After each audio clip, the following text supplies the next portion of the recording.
ever walked away from a conversation feeling a little bit off? Nothing rude was said, but something shifted inside of you.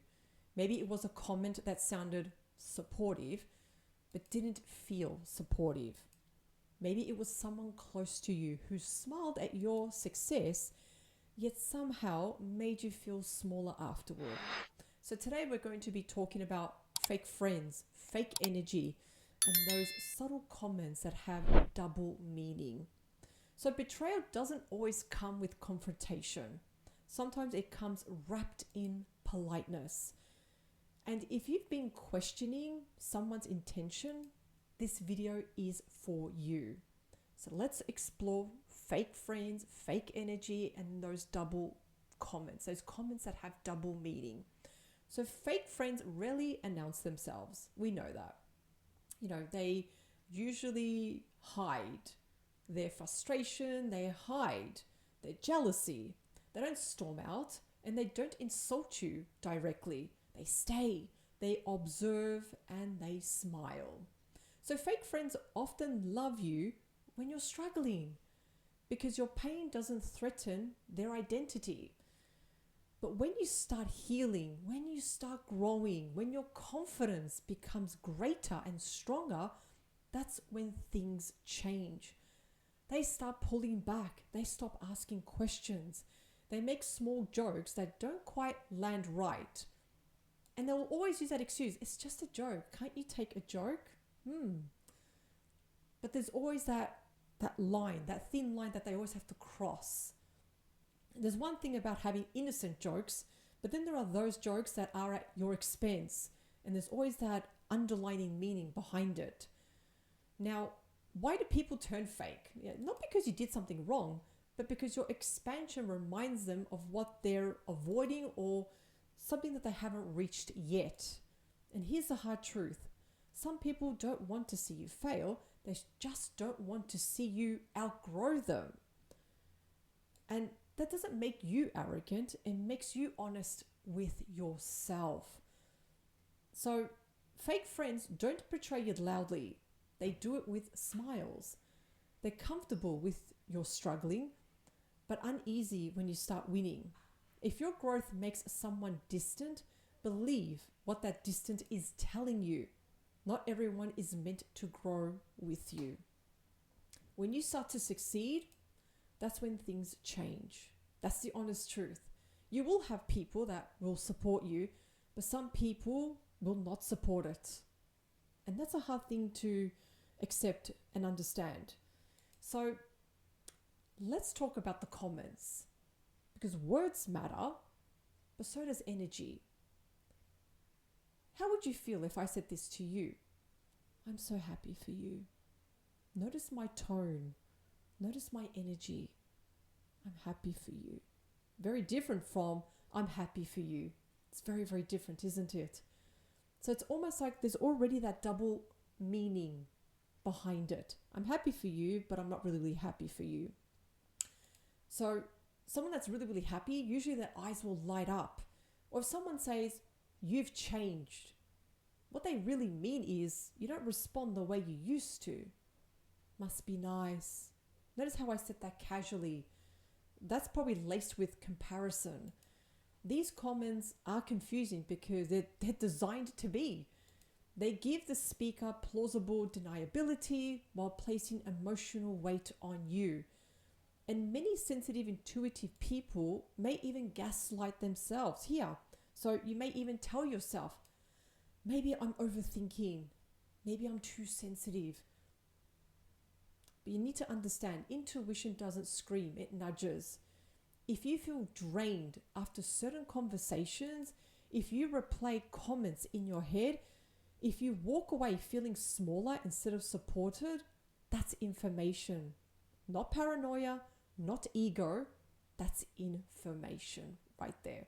So start paying attention how you feel when you start to walk away from certain conversations. So notice something too. When it comes to comments that have double meaning, I'm happy for you doesn't count if the energy doesn't. You've changed usually means you stopped tolerating me. Must be nice. is frustration pretending to be casual. If a comment leaves you second guessing yourself, trust that feeling. So why does it hurt? Why does it hurt sometimes knowing that our growth, our confidence also means losing people? Why is that? This hurts because most of us, we're not so much afraid of losing people, but we're also afraid of being misunderstood. We want growth, and everybody, as human beings, we want connection. We want to, we literally want to evolve, but without becoming isolated. This is the thing about success. Sometimes with success, it does mean being with less people. It does mean that. You know, when sometimes, if you really pay attention, you know, if people are celebrating your failures, you'll notice sometimes you're surrounded more by people. But the more you become successful, the more sometimes you start to reach your goals, you start to notice that there are less people that are around you. Outgrowing people is not a failure of loyalty. It's a sign of alignment. Some people were meant for your survival era, some for your healing era, and very few for your becoming era. That doesn't mean that you're bad. It means that they're not meant to come with you where you're going. And you don't need to burn bridges. You don't need to confront anyone. Sometimes distance is just the answer right there. So let's talk about healing now.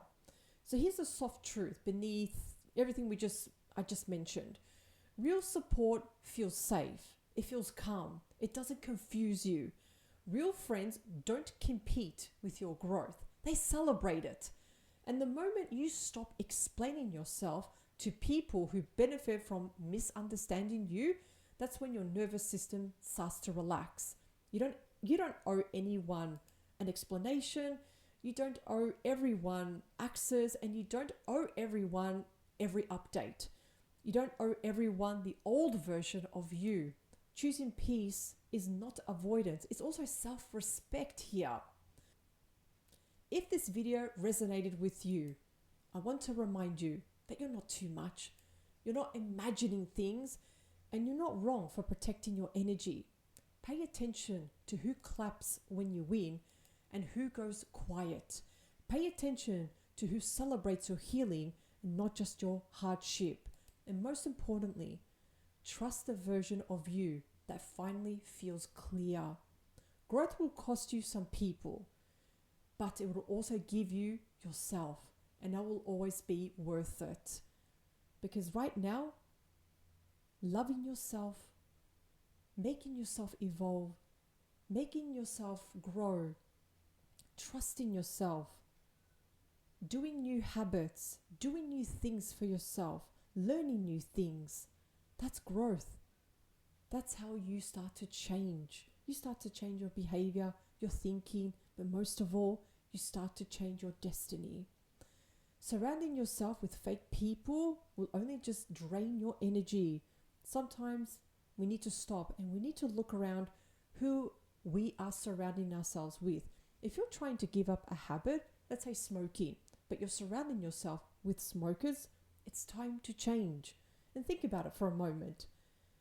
If these people know that you're trying to quit smoking, what do they do? Do they encourage you, or do they belittle you? Notice what they say. Notice their comments. Because it's very, very important how and who we surround ourselves with here. Fake people, they just want to see you fail. Real friends, real people want to see you succeed. So it's time to put yourself first. And it's time to really pay attention who you hang around with. Thank you so much. If this video resonated with you, please leave a comment. I'd love to hear your experience dealing with fake people and friends, and how did you handle it? Thank you so much, and I'll see you at the next video. Bye for now.